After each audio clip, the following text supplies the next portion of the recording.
Okay. Hello. Welcome everyone to the fourth session of Scientia Science Writing Cohort 4. And today we have a wonderful speaker, a global sensation, Dr. Nidhal Guessoum. And he's an Algerian astrophysicist and professor at American University of Sharjah, UAE. Uh, Dr. Guessoum has been working in science communication for last 3 decades, and he is an astrophysicist by profession.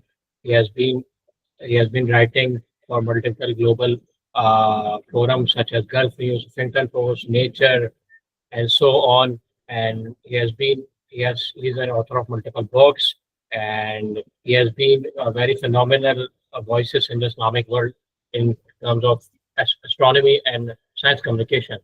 And today we would like to welcome him. And thank you, Dr. Nizal, for giving us your time. And over to you. Assalamu alaikum, first of all. Good afternoon to you over there. I don't know if anyone is in any other time zone, but I suspect that most of you are in Pakistan, where it is mid-afternoon now. I am in Algeria currently, where it is 10 o'clock in the morning. I am usually based in the UAE, but I move around quite a bit. I mean, I travel, but I am based and I teach in the UAE.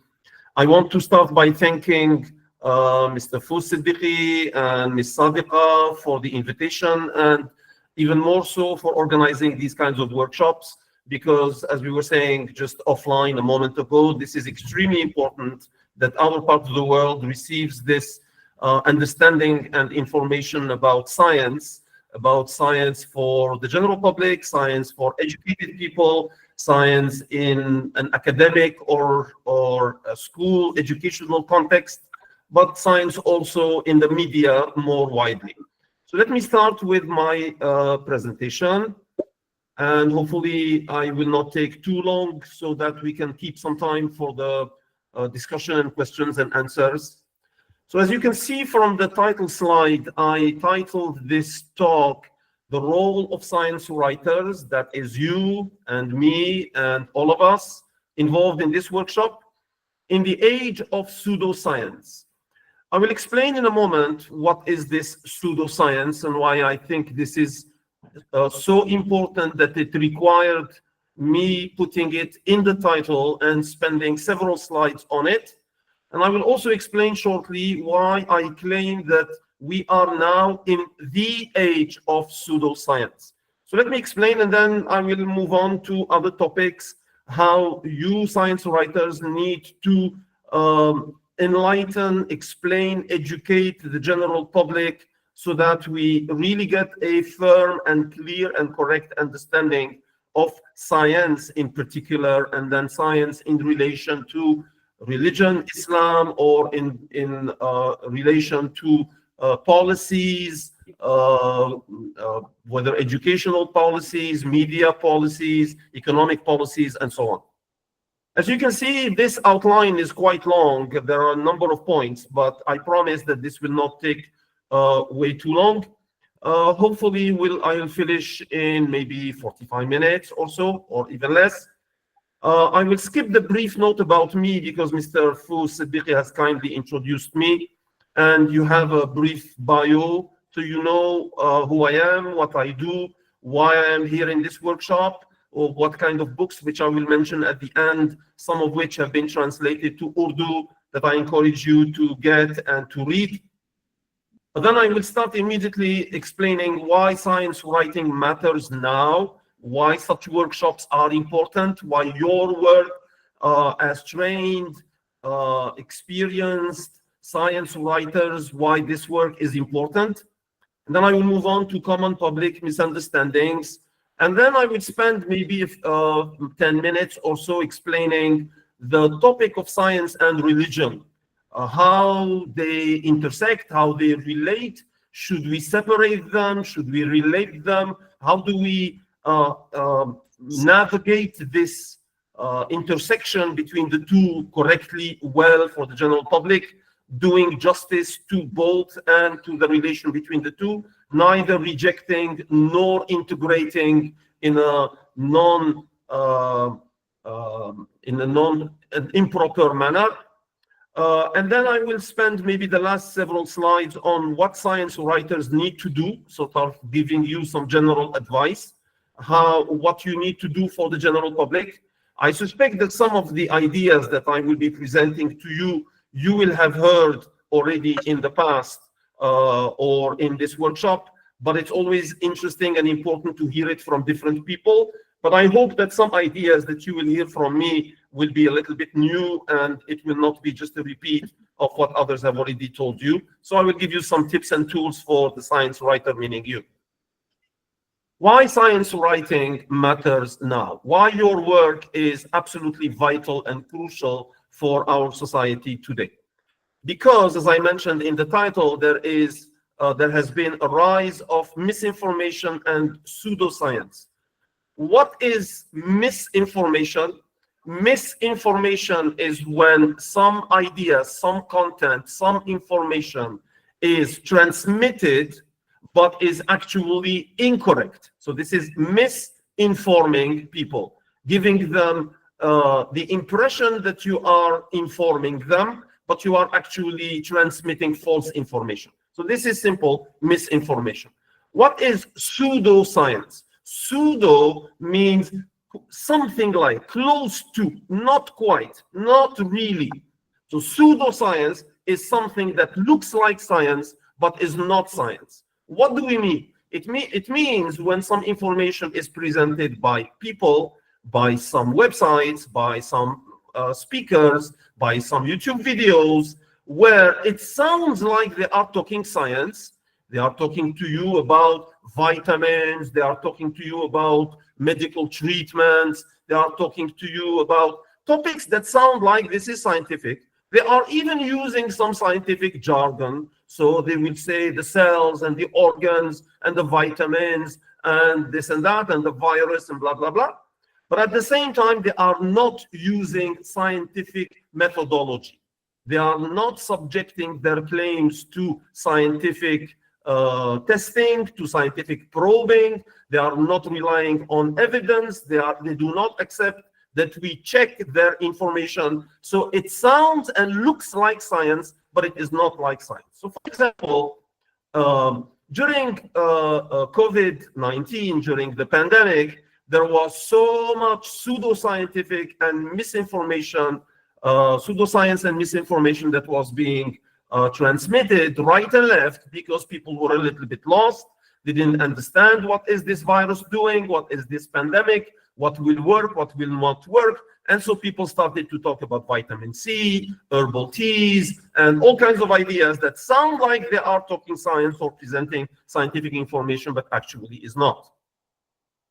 The other reason why your work is really important today is because the public is, by and large, totally confused about what science really is.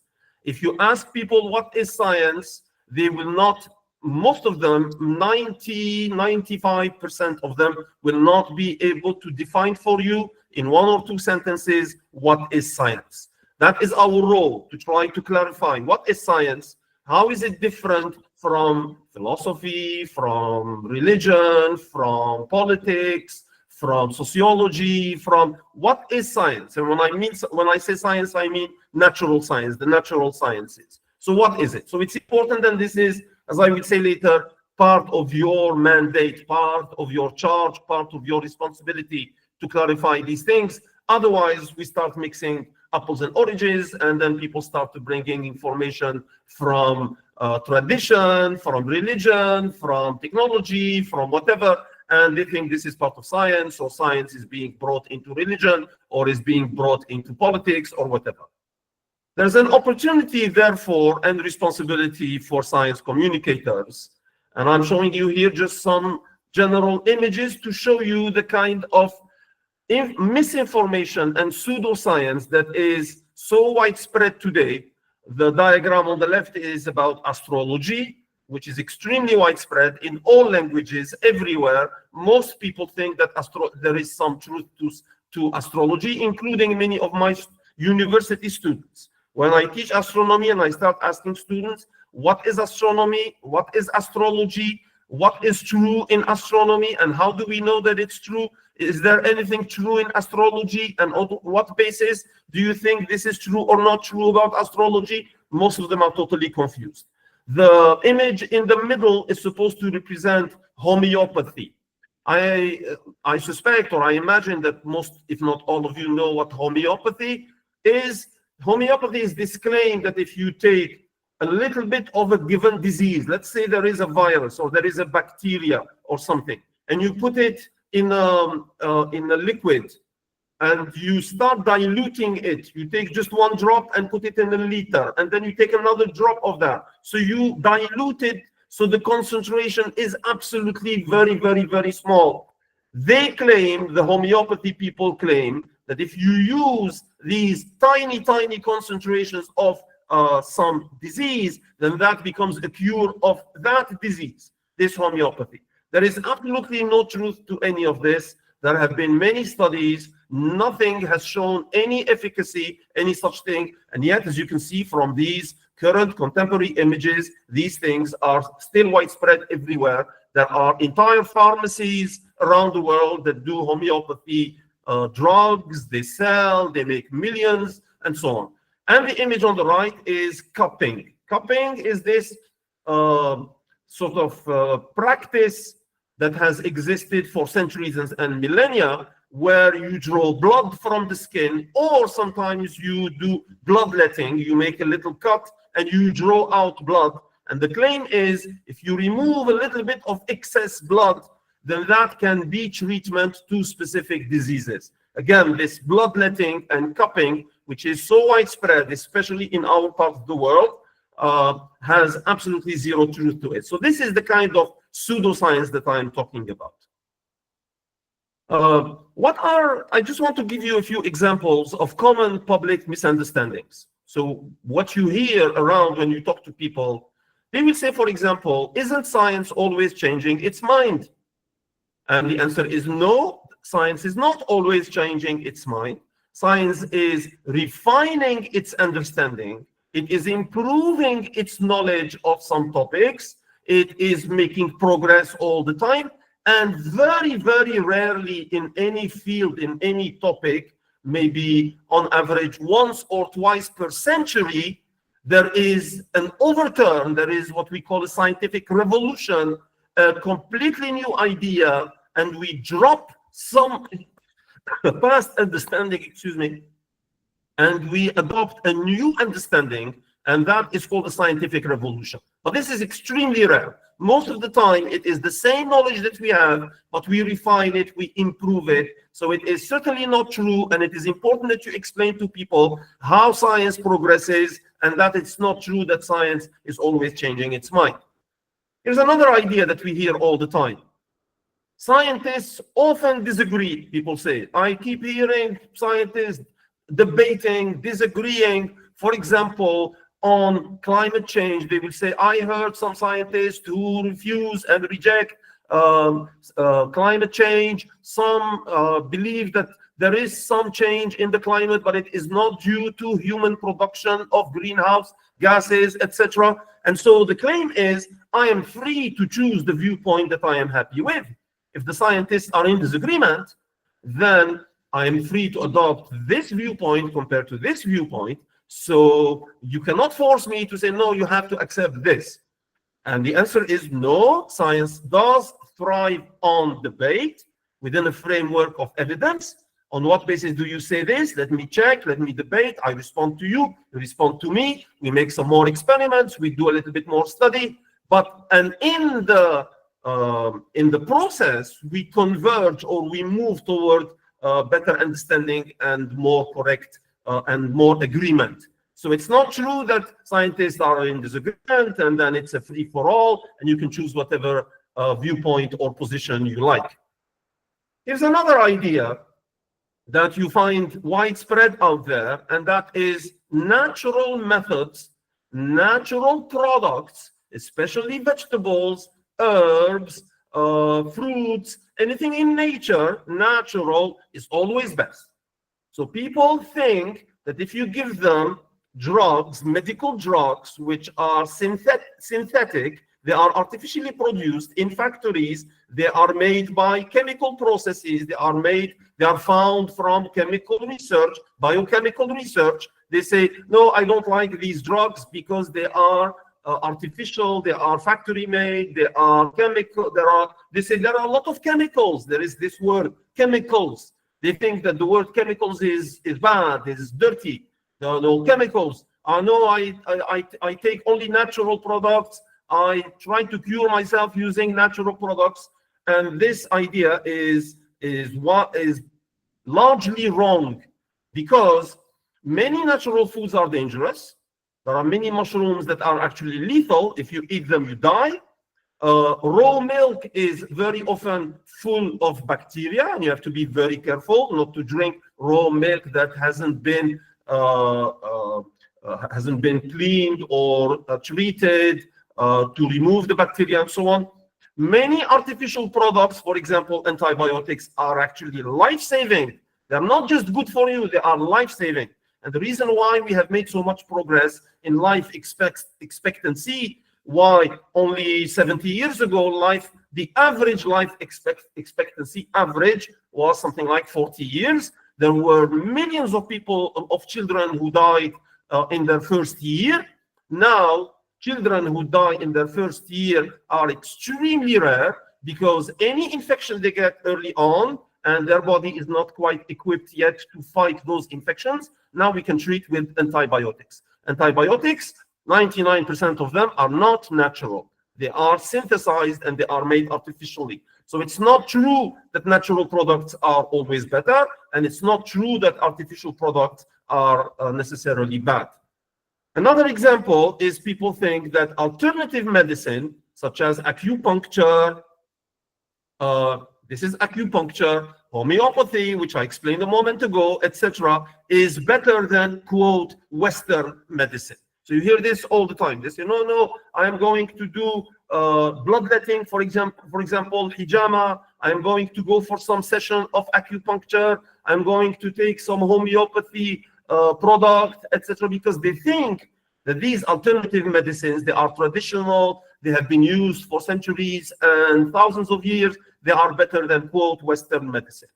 But actually that is absolutely false, because there is no understanding, there is no mechanism to explain how any acupuncture works, or homeopathy, or bloodletting, or any such thing. There is no clinical evidence that they are actually good or successful, and they are nothing more than the placebo effect. What is the placebo effect? Which I hope most of you, if not all of you, already know, but just in half a minute to remind you, the placebo effect is when you take a bland product, you take something that looks like a drug, or could be just a piece of sugar or anything, but you are told that this is a drug, this is medical, this is treatment. If you believe that this is something that is given to you to treat your ailment, your disease, if you believe it, it will act, or there will be some probability that your body will help itself simply by you believing that what you took is actually good for you. So this is known as the placebo effect. And this works or explains why sometimes people claim that, oh, I went for acupuncture and it really worked for me, or I took some homeopathy and it really worked for me, or I did some bloodletting and it really worked for me. It's not that procedure that worked for you. It was the placebo effect. It was your own induced belief, your belief that this is going to work, that helped your body actually work it through. And they are all money schemes, as many of you, I'm sure, know. I want to talk a little bit, as I promised, about science and religion, these two domains where I have written quite a bit. I will show you some of my books on the last slide, some of which have been translated to Urdu. So, and this is important because people are always sort of bringing the two together. I call these two domains one audience. So remember that you're talking to one audience, and you cannot just split an audience into two parts. You cannot tell people, okay, use only your left brain now. I'm only going to talk to you about science, or use only your educational training. Don't use your traditional upbringing. Don't use what you learned at home and in the mosque. Use only what you learned in school. You cannot do that. We have only one brain, and the information in our brains is all mixed or contained together. But why is this intersection important? Why it matters? Because many readers are religious, and religious leaders have an important place in our society. So first and foremost, religion is important in our society, both because religious leaders play an important role and because the general public, lay people, are most likely religious and they carry religious ideas. So automatically they're going to take whatever scientific information you try to give them and filter it or put it in their minds with the religious information that they already have. On the other hand, scientists are very important in all societies. And as you know, scientists are highly important, highly regarded, highly respected in our part of the world and the rest of the world.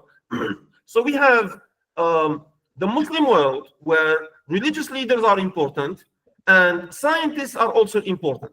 And they're all producing a discourse. They're all saying something. And sometimes they're saying something about the human being. Sometimes they're saying something about our lives, our relations together, about the world around us, about nature, and so on. We receive two inputs, two pieces of information. So as you can see here, this is a diagram from a book that I copied from the cover of a book that actually sort of puts together above Mecca, the Quran, and the earth and space. So in other words, both of them are above or combined together on the same cover. So first of all, what are the common traps to avoid? The mistakes that we should not make. Let's start with the mistakes that we should not make, and then we move on to how should we approach this relationship between science and religion. First of all, it is important not to allow the impression which is often given by Western science writers. This is very important. I want to emphasize this. Many Western science writers, people like you, but who do the same work you do, they do in the West, but because they speak in English or in some European languages that many of us know, and we listen to them and we watch them on YouTube, we are affected by what they say. And what they say is often that science has atheistic tendencies. If you hear them, you would think science means atheism. It's very important to tell our public that this is not true. That science is absolutely neutral. Science does not lead to atheism, does not support atheism, and this is just the science writers in the West who are pushing this agenda. This is important. It's important also not to frame religion as anti-scientific on the other hand. And this we hear quite a bit in our part of the world, especially in our part of the world, that religious leaders, when they speak about science, they are very apprehensive. They are very resisting. They are very negative towards science. Why? Because they think and they have heard that science is pushing for atheism. So as a reaction, you have the religious viewpoint that tries to be anti-scientific. So this is extremely dangerous and we need to resist this.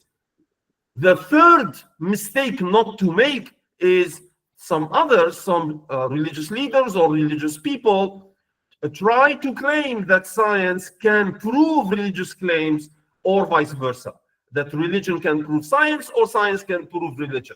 And actually these two fields are complementary, but they do not one prove the other. So these are three very important ideas. I'm just mentioning them a little bit quickly here on the screen, but it would really require some time to try to explain why these are very important. But I want to stress that these 3 points are very important, and you as science writers in our part of the world need to make sure that these ideas are not spread out by you or by others.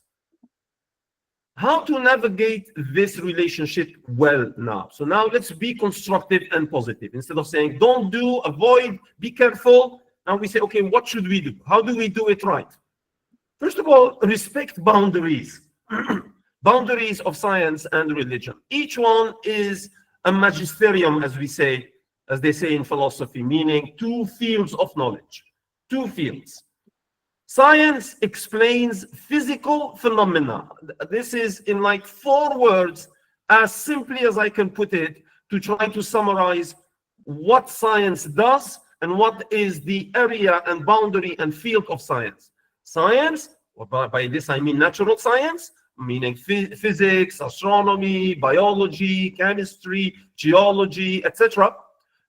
This science explains physical phenomena. So we go outside and temperature has risen, there's a lot of humidity, the sun is rising, not exactly in the east, it's rising a little bit closer to the north now, and you ask me why, and then I try to explain. Physical phenomena. Why is the sky blue? Why are the trees green? Etc. And I try to explain. Religion addresses life and death. What do I mean, life and death? Meaning how to live, what are the ethical and spiritual principles by which we should live, what should I believe, how should I live, how should I interact with other humans, how do I go about in life, what do I allow myself to do, what do I forbid myself, and death, meaning what happens at death. Is there anything after death? Should I prepare for after death? Should I plan for death? And so on. So that's what religion does. Now, you may think, you say, but if you put it like this, there is no intersection between the two. Science explains physical phenomena. Religion is talking about life and death. What is the intersection? Why should we have any way of navigating this? There is an intersection in the middle. What is the intersection in the middle? Human beings. Human beings are part of the physical world. We interact with the physical world. We are responsible, in fact, for climate change. We are responsible for pollution. We try to understand how the world works, how the earth is rotating, and how the moon goes, etc. We are part of the natural and the cosmic order. But at the same time, religion is talking about humans. Religion is not talking about animals. It's not addressed to animals. It's addressed to humans. So humanity, humans, are in the middle, are at the intersection of both. So that's where the intersection is. But it's very important. So, for example, when we start talking about earthquakes, or we start talking about any phenomena, whether they are beautiful or scary phenomena out there, this is part of science. Let's be very, very clear. Even when we talk about medicine, infections, viruses, bacteria, epidemics, pandemics, etc., this is part of science. This is not part of religion. Sorry. But, and likewise, if you start asking me, do you pray? Do you believe X, Y? What are your ethical principles? This is not for science. I say, yes, I'm a scientist, but on these ideas, I report or take my guidance from religion. I don't take it from science. Science is not going to tell me what to believe, and science cannot tell me how to live or what ethical principles I should adopt. So this is why it's important. It's also important to highlight historical harmony, that science and religion for most of human history were in harmony, particularly in the Islamic civilization. When people tell you, well, there is a conflict between the two, there's a clash, science is against religion, religion is against science, I heard somebody give a talk and they said, etc.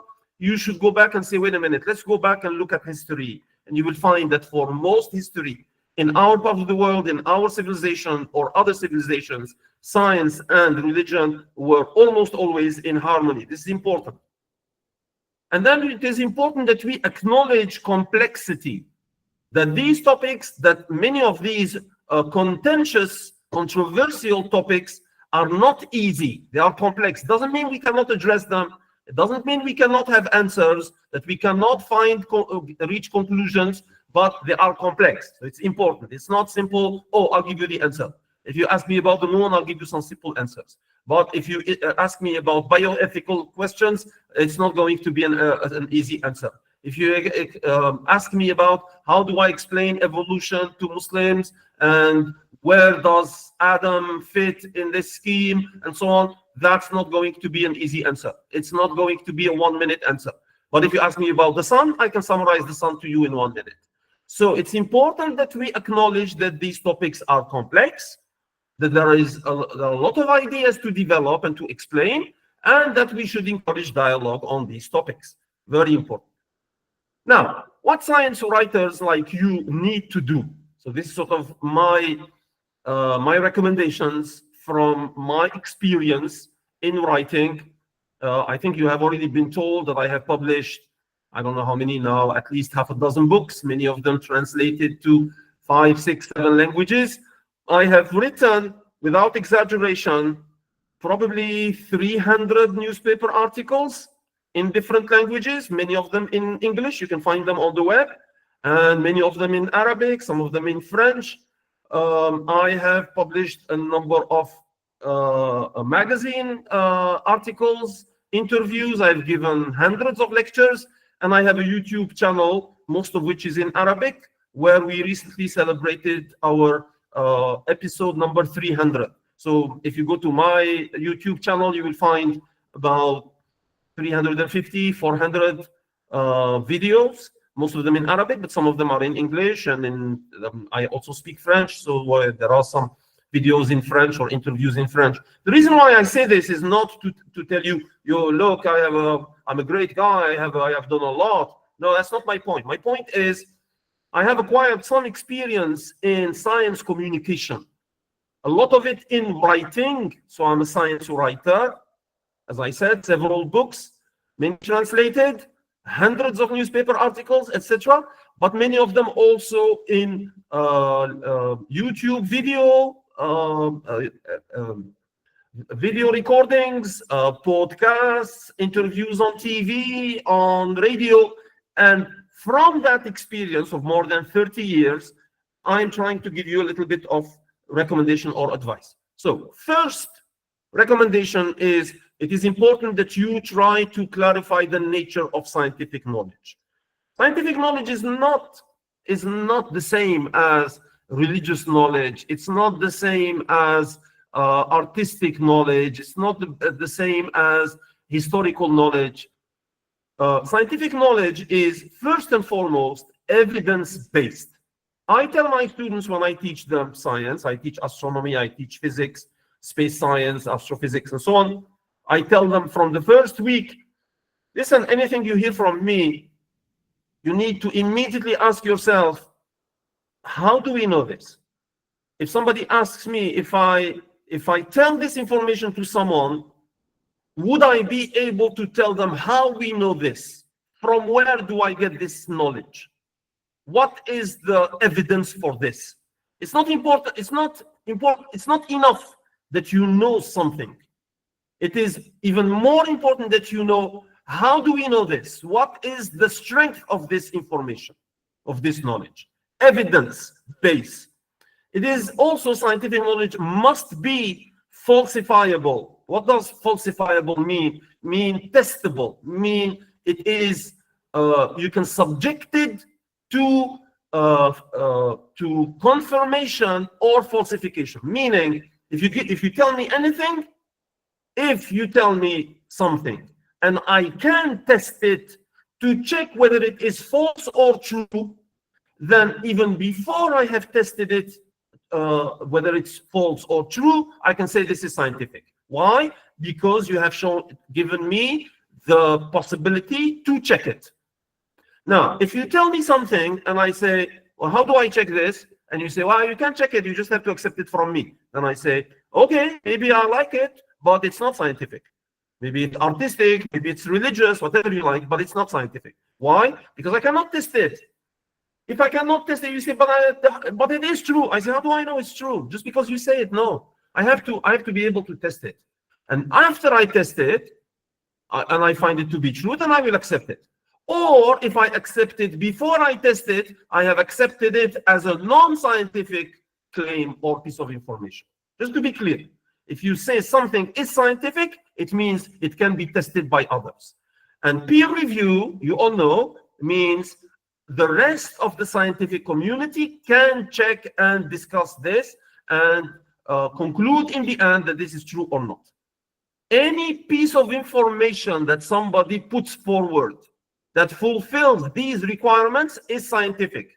Doesn't mean it's true. It means it's scientific. And only after it has been tested and checked and found to be true many times by many different people does it become accepted scientific knowledge. But at least it is scientific from the get-go. So it's important that we explain to people this is what science is, what makes something scientific.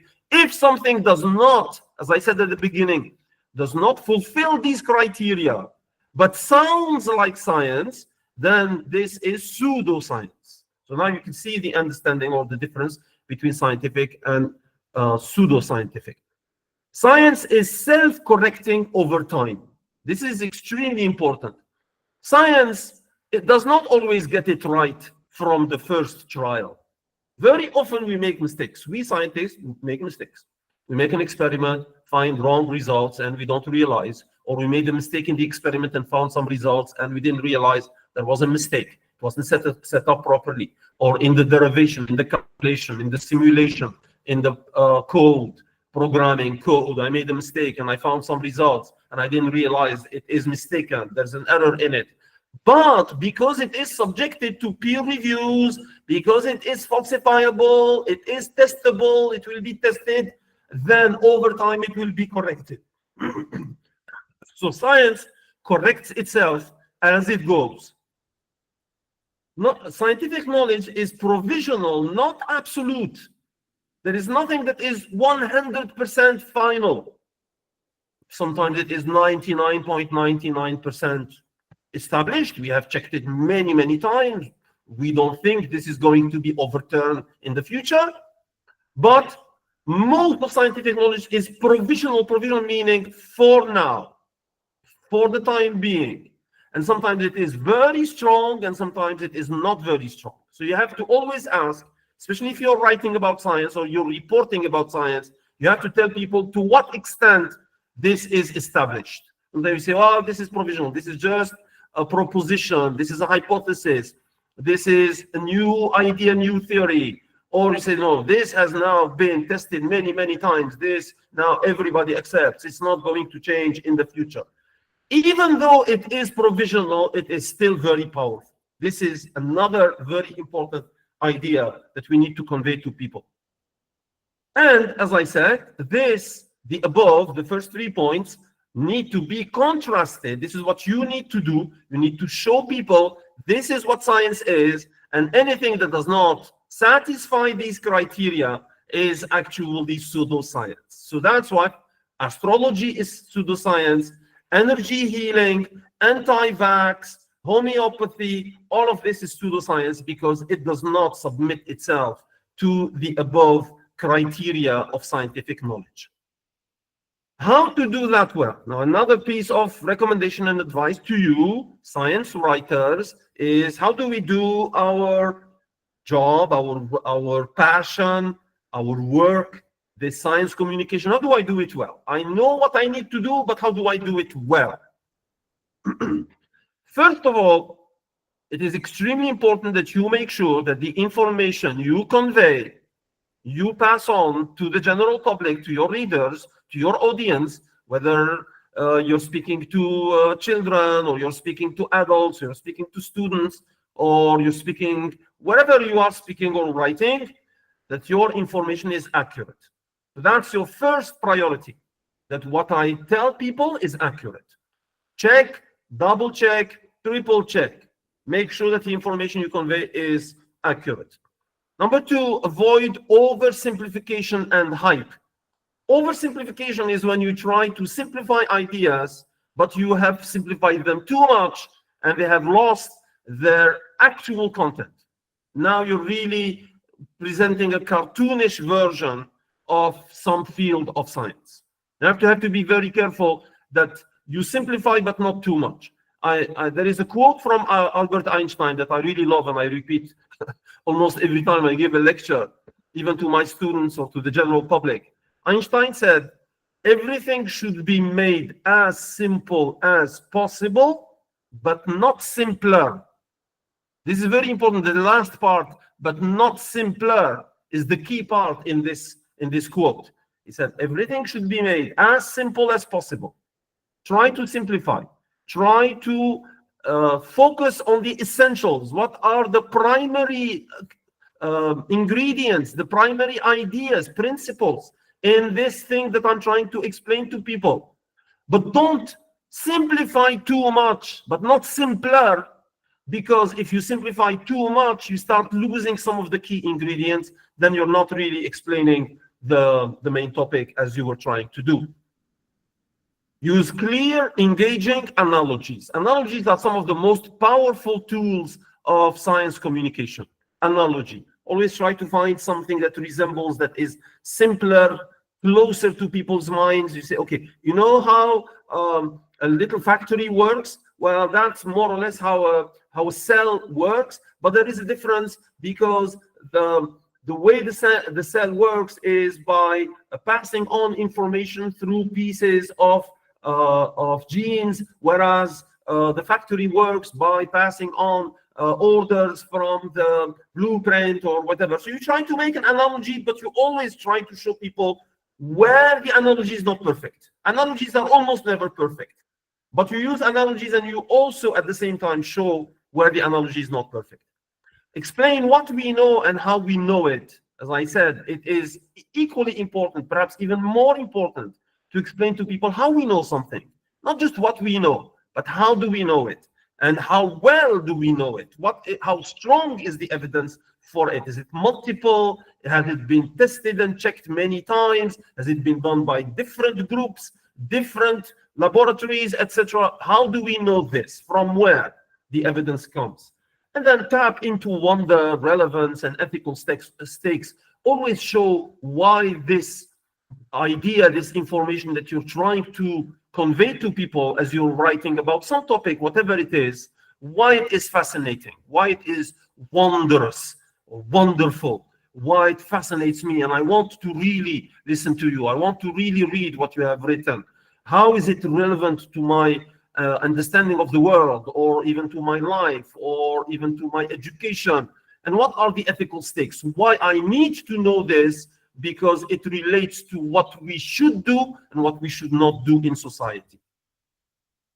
And then a few tips and tools for the science writer. I'm getting closer to the end of my presentation, just to prepare you for the Q&A.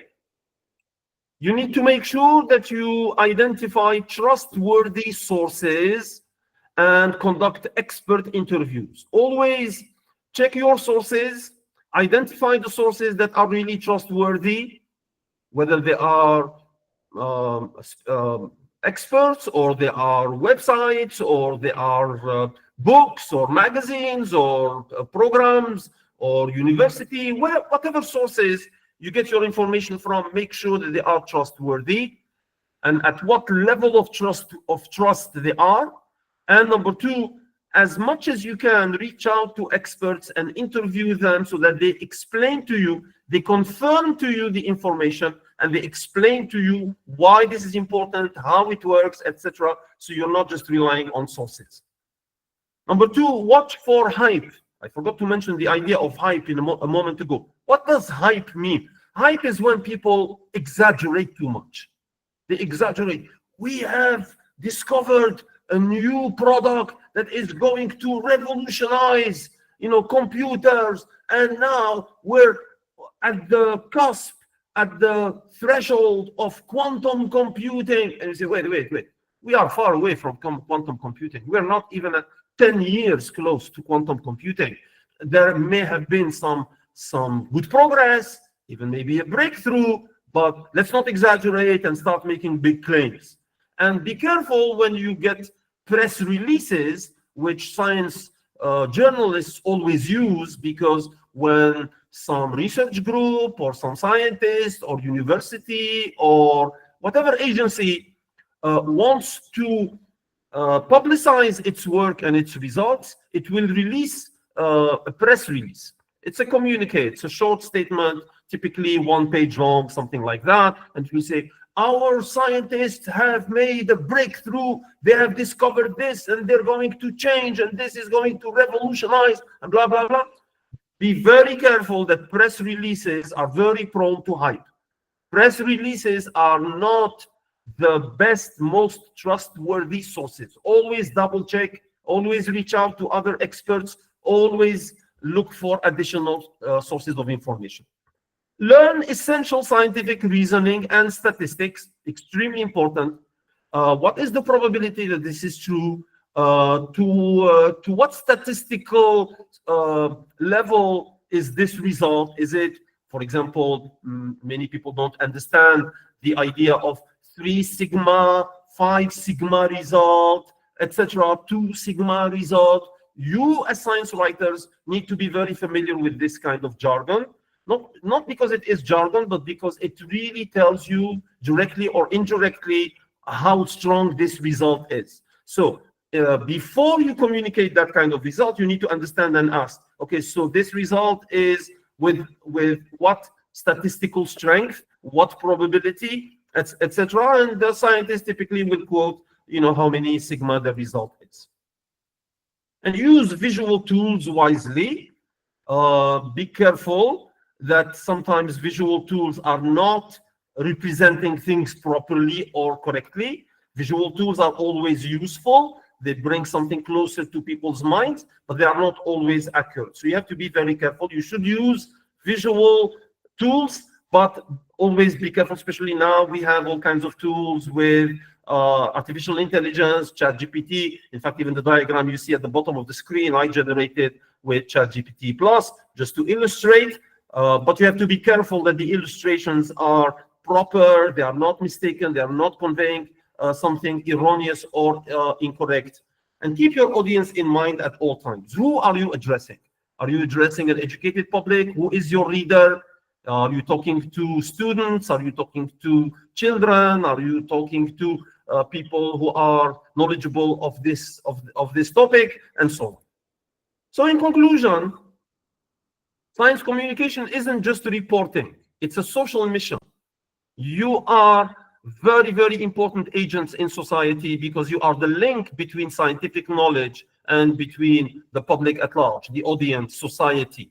You are the means to educate and enlighten society. So it's really a social mission, social society. It's a mission because you can do it. Very few of the scientists are involved in science communication. They do their science, they do their research, but it is you who take this information and convey it and make sure that the public understands it properly, digests it properly, and uses it in life properly.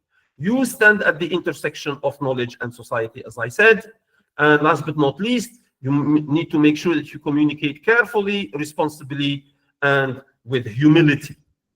So, thank you for your attention. I mentioned that there's some books I want to recommend to you. I have a number of other books, but the ones I want to mention are the following.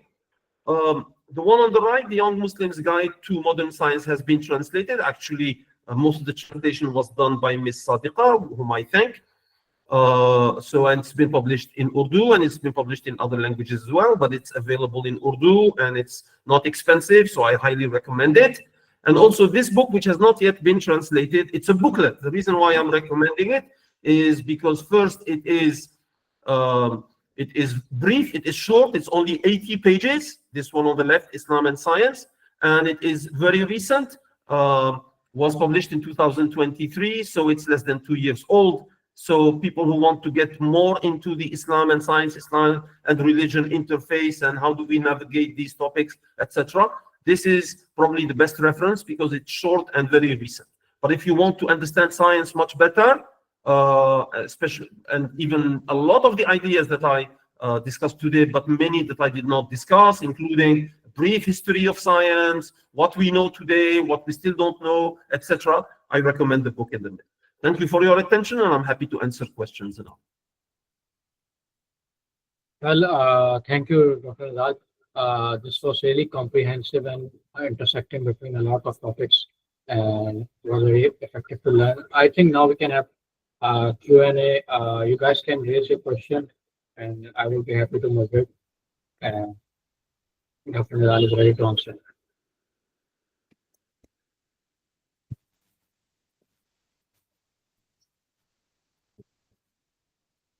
Okay, so you can, yes, Sam, please, you can ask. Hello, Doctor. So thank you so much for this comprehensive presentation. The main question I wanted to ask was that in some instances, the boundaries between religion and science are sometimes blurred. For example, I won't name a religion, but something like the cause behind rain. Science explains it using the water cycle, but some religion may explain it using something else. So in situations like these, how best should we navigate that? Thank you very much, Muhammad. Good question, and thank you for your comment. Um, so we need to take a step back a little bit. I explained during my talk that these two fields, science and religion, uh, are are two different fields of knowledge. They address two different aspects of the world. One addresses natural phenomena, including rain, as you explained. I mentioned some other examples. I said earthquakes, I said climate change, I said geology, I said whatever, the heavens, the moon, what it does, the sun, the earth, etc. All of this is science. And then I said religion addresses matters of life and death. How should I live? What should I believe? Should I worry about death? Should I prepare for death? Anything happens after death, etc. And I said, in the middle, we humans are in the middle. We are addressed by religion, but we are also part of the natural world. We interact with nature, so we are part. And actually, science addresses us as well, because there's medicine, for example, there is biology, there is even neurology, there is and so on. So we are in the middle.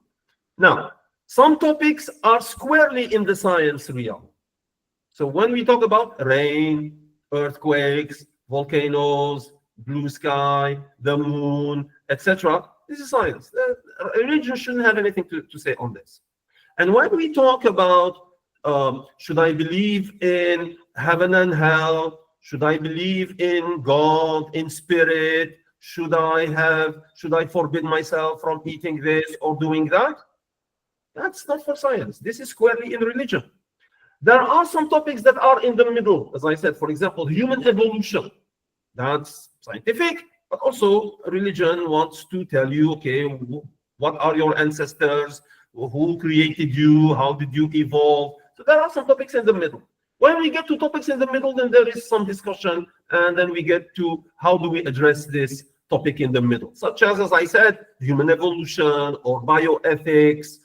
Should we do cloning? There's all kinds of topics that are in the middle. But topics that are clear-cut, rain. Why should any religion talk about rain? And then if I try to explain, so for example, suppose I go and I'm teaching, not suppose, I do this all the time, and I'm teaching about the sun and the stars and the planets and the moons, etc. And I actually, in my classroom, have people from different religions. Now, what happens? Everyone from their religion starts to tell me about the sun and the moon from their tradition, and they have different knowledge and different understanding? Of course not. I say, no, the sun and the moon is for everybody. Sun and the moon, the science can explain to you how they function, where they came from, and what happens to them, etc. It's not for your religion or his religion. It is for all of humanity. It is for all of the cosmos. So when topics are squarely part of the natural order, it is not for any religion to speak about. And it's not, downplaying religion. It is saying, your religion are important for other fields. Just stay in those fields, please. But you, science, are also important for some fields. Stay on those fields. So we do not allow science to start trespassing onto religious topics, and we do not allow religion to start trespassing onto purely scientific topics. Great, thank you so much. I have a question, Dr. Nidhal. One of the things, as you mentioned about the issue, about you could say in harder words, we could say it's a conflict between different civilization. One that earlier we existed in the Arab world, and then it later on led on carried on by the Western civilization. So it is important to, as you mentioned, to harmonize and add on to build linkages that how there are always gaps in human civilizations and how people think and whatever as we socially we said fall and declines. So do you think is it appropriate to say that these are a kind of clashes of different civilization, or we could say, I mean, what are the few root causes that we are currently facing, and that other civilizations who are scientifically advanced, they are looking downly upon the prior civilizations, and now we are trying to retrieve our past and onwards. So how do you see this whole uh, phenomena which is currently going on and today? Yeah, thank you. This is important. We need to identify topics or fields that are universal, where there shouldn't be any conflict or disagreement. This is, as I said a moment ago, some phenomena that are in the world, in the cosmos, are not for one culture or one civilization or one part of the world. They are for everything and everybody. They are also even for the animals. Even the animals, they realize that it is daytime, nighttime, they have to go to sleep, it's going to be cold, they have to grab some food. The world, nature, the cosmos is for the entirety of cosmos. It's not for my civilization, your culture, for Pakistan or for Algeria. It is not.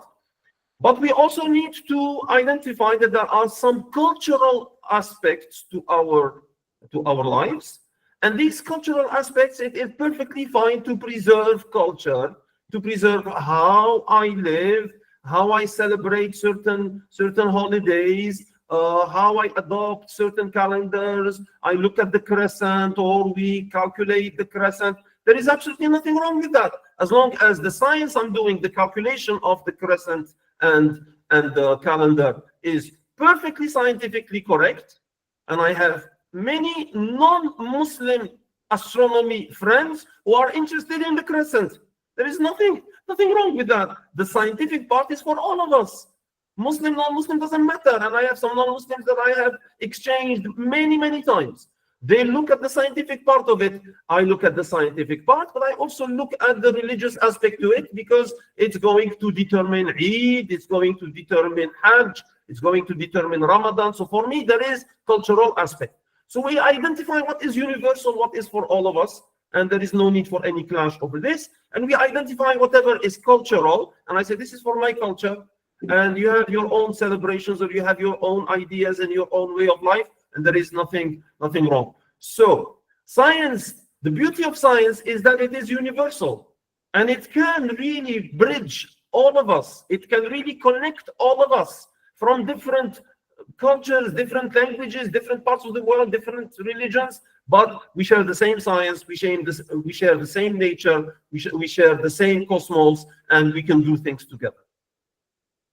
Well, yes, good. Quite, you have emphasized on the universality of science, and that is quite true, since the analogies of animal and the whole nature behind it. Thank you for answering the question. Bushra, yes, please, you may ask your question. Assalamu alaikum, Professor. Firstly, I wanted to thank you for giving us such a thought-provoking talk. Professor, I had a question that in science writing, we mostly talk and read about these major success stories or these groundbreaking discoveries. But why is that we hardly ever come across about the failures or the dead ends that have been faced in scientific research? Because isn't that where real learning would begin, where we think over and analyze past errors or discarded theories? Wouldn't we find some kind of hints in them to move forward? The sound wasn't very clear. Some parts I heard, and some parts I didn't hear. So why can't we identify what? Professor, my question was that we mostly often read about the major success stories and groundbreaking discoveries in science, but it is hardly ever that we come across scientific writings about the failures or the dead ends that have been faced in scientific research. So why is that? The dead ends, the mistakes you mean, or the difficulties? Yes. Because I believe if there is more scientific writing about them past errors or mistakes, we give the general public an ability to dwell over and think over these errors, and then because we learn from the failures, right? So I feel like there's a lot of Yes, writing. thank you so much. Very good question. Wonderful. Yes, we must not, this is part of the hype that I mentioned earlier, and I said we must not over exaggerate, and we need to show that scientists make mistakes, and science self-corrects. And this is why we need to double check and we need to test. Look, a few months ago, I think about 2-3 months ago, I did an episode. Unfortunately, it's in Arabic because most of my YouTube channel is in Arabic. I did an episode titled "The 10 Most Striking Mistakes Made by Top Scientists in Modern History." In modern history, meaning in the last few centuries. One of them including Albert Einstein. Just to show to people that these are humans. They make mistakes. We make mistakes all the time. And some of these mistakes are as recent as 10-20 years ago. Not something, long time ago, somebody made a mistake and we say, oh, scientists make mistakes. I'm talking about scientists who make mistakes in the 20th century, in the 21st century. Top scientists make mistakes. Yes. Dead ends. Yes, absolutely. This is extremely important. I strongly encourage you to write about these things, not to discredit. To tell people, I'm not trying to discredit and show, oh, look, scientists, they're always making mistakes. They cannot be trusted. Very bad. No, it's just showing that, yes, we report on the breakthroughs, we report on the big progress, the big discoveries, inventions, etc. But this is a very difficult and complicated, complex process. And people make mistakes, and then they get corrected. You double check. And then you find, oh, actually, sorry, this is not correct. Then we have to redo, and we have to go back. And sometimes we make something and we improve on it. Oh, now it's fixed. Now it's better. And we do this and we do that. Absolutely important. And thank you for bringing that up. Thank you so much for answering the question.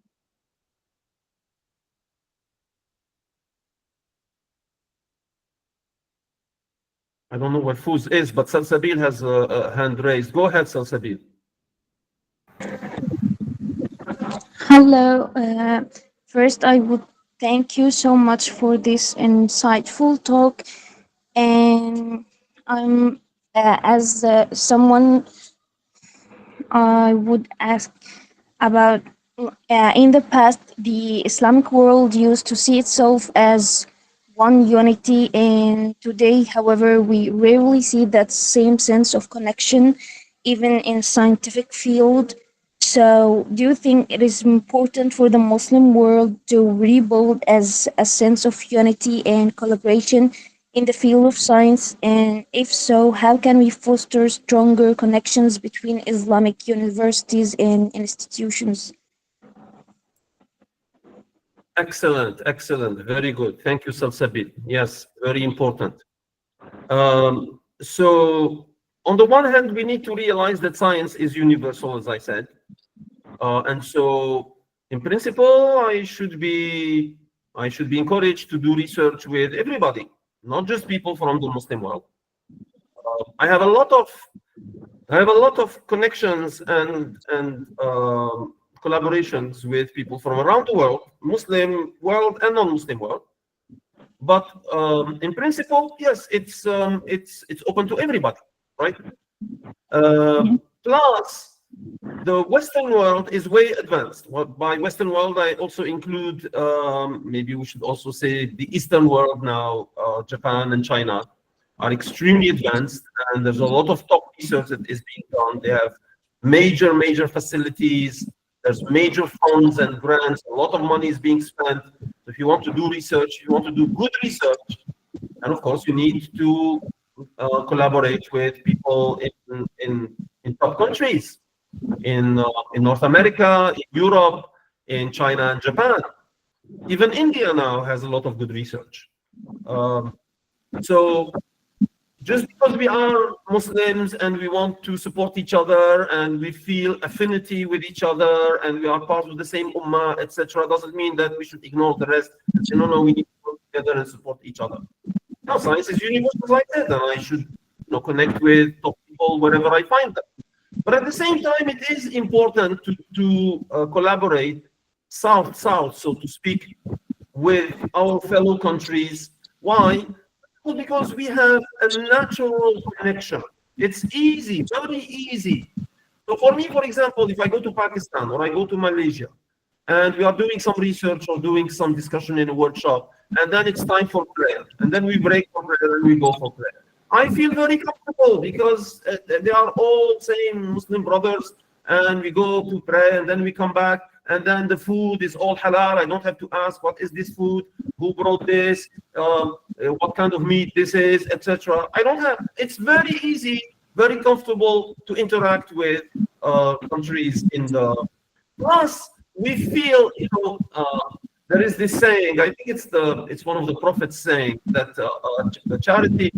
In English, they say charity begins at home. We, in our culture, we say charity is for the closer people closer in relation to family first. So you need to support your family first, and then you support your cousins, and then you expand. And likewise, if we see that there are countries that are from the same ummah, from the same community, Muslim community, that we can help each other, then we should do it. So we need to support each other to help each other all move up and make progress. So at the same time, we should recognize that it is a universal process and that top research is being done in other countries, and we cannot lose that, and we need to connect with them as well. But at the same time, we have brothers and sisters in our part of the world that we can connect with, and it is very easy and comfortable to work with them, and we have a little bit of a duty to help them, and they help us, so that we together move. So I hope this answer makes sense to you a little bit. That's how I see the world today. Yes, thank Okay, you so much. Well, Noor, you can ask a question. Assalamu alaikum. Thank you very much for this informative session, first of all. And my question is basically related to like cultural beliefs. Like, how should science writers approach the pseudoscience that's deeply rooted to like cultural beliefs? Here in Pakistan, we believe that herbal remedies are way better than medicines prescribed by doctors. And we have the idea that like doctors, they might worsen our situations. So what we do is that we first treat our remedy. We would first treat our diseases at home. How should science writers approach this topic? Because if we call it outright dangerous, we would be like rejected by the society, since our beliefs are so firm. Yeah, thank you, Noor. Yes, absolutely true, and that's part of your mission. I called it a social mission. Remember, that's part of your mission. Now, how to do that? So yes, you are absolutely right that you should not be negative. You should not start to say, okay, this is dangerous, how you cannot do that, etc. But you should try to highlight the evidence for success or lack of success of different treatments. So for example, you could do an article, a story, publish, try to say, I went to the hospitals and I asked them, okay, so when people take this medicine and when people take these herbs, okay, so how long does it take for them to feel better? Just put it simply. So how long does it take? And they say, and you say, well, actually, when I talked to the different hospitals right here in Pakistan, and I went to even my hometown, and I talked to people, my neighbors, etc., and they all said that actually, if you take, I don't know, paracetamol or something, you feel better in an hour. And then in a few days, you're already good. But if you take the herbs, it takes a long time. And sometimes it really doesn't work, and you have to go back to the doctor. And I'm not saying herbs are bad or dangerous. I'm just saying that the doctors and the hospitals are telling me they are not very effective. They are not very potent. They don't help immediately. Sometimes they don't help. Sometimes it takes a long time for them to act, to produce a result. And sometimes you could do maybe a story or an article highlighting that, hey, you have to be careful with herbs. Not all herbs are good, okay? Just to be careful. I'm not saying, no, don't use herbs. You are stupid if you do this. But you tell them, just be careful. I'm just informing you that some herbs are actually, toxic sometimes a little bit. You have to be careful not to overdo it. Why do we do, sort of modern medicine drugs? What is the difference? I tell people, I say, do you know that most modern medicine drugs are actually based on herbs? But, so what is the difference? The difference is they extract them and they determine the dose. The key thing is in the dose. When you take an herb and you boil it and you drink, you have no idea how much you have taken. How many milligrams did you drink? How much did it go into the water when you boiled it? You have no idea. You just boiled it and you drank, and that's it. You don't know. And maybe you took too much of a dose, maybe. But the drugs that the doctor gives you tells you, you take 5 milligrams in the morning, 5 milligrams in the evening. You take half a pill, 1 pill, 1 pill. They know exactly what are the doses, because too much dose is going to be dangerous for you. Too little is not going to help you.